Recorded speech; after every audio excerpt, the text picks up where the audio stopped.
Hi everyone. This week's immigrant tip is on forms. Forms and documentation is just a part of life, unfortunately, and no matter where you go, you've got to fill them out.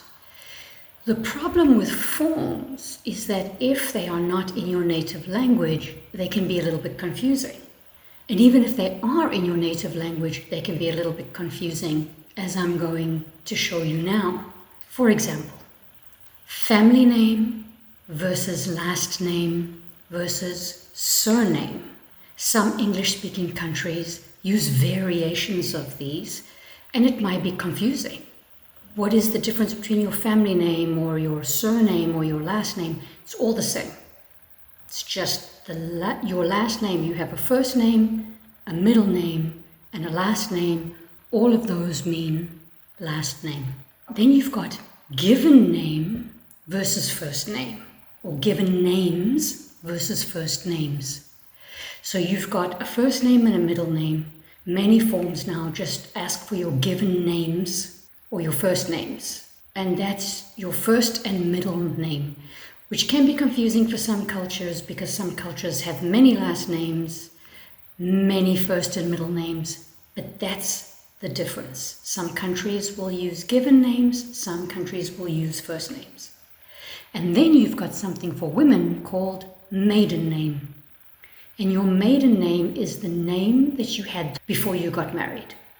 So if your name was Josephine Smith and you married a Brown and you became Josephine Brown, then your maiden name would be Smith. Then you've got something called citizenship or residency. Citizenship is the country from where you hold a passport, that you are a citizen. Residency is the visa that you have to live in a country legally until the day you die, but you still don't have citizenship of that country. And it could be called residency, country of residence, permanent residency. All those names mean the same thing. It's your country or territory, because there are some countries that are considered territories of residence, where you live legally and officially. They also have words like spouse.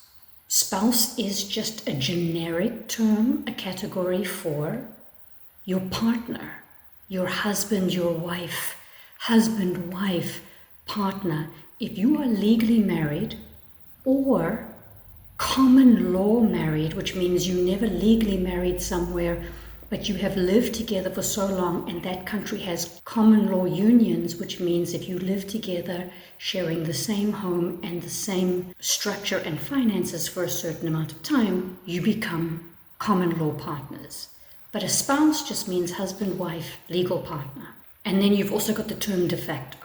De facto means you are in a relationship and you can prove that you have been in a relationship for a while, but you are not legally married. And then there's the term single, which can be confusing because single in life, just in general life, means that you are not in a relationship, no boyfriend, girlfriend situation, no marriage, that you are not currently in a relationship with anybody else. But single on forms, on legal documentation, means simply you are not married or you are not in a domestic partnership. Often on forms, you are asked to put in extra identification information apart from just your passport. This usually comes in the form of a national identity document or a driver's license.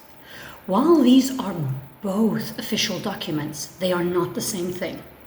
A driver's license is simply you have passed a test and you have the legal right to drive.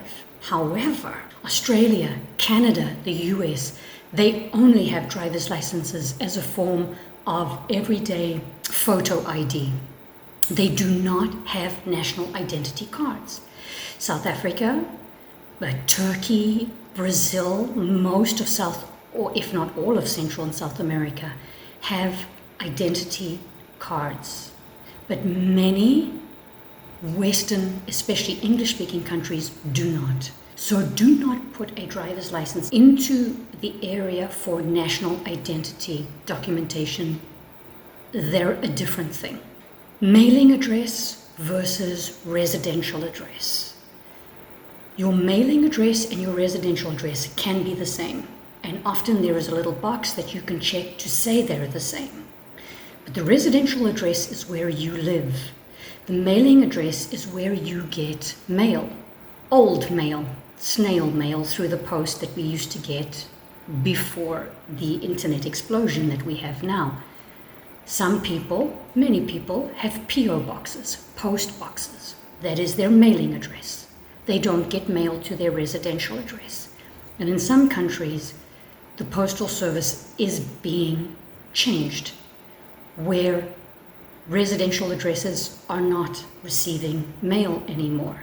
But that is the difference. And then you've got cellular versus cell phone versus mobile.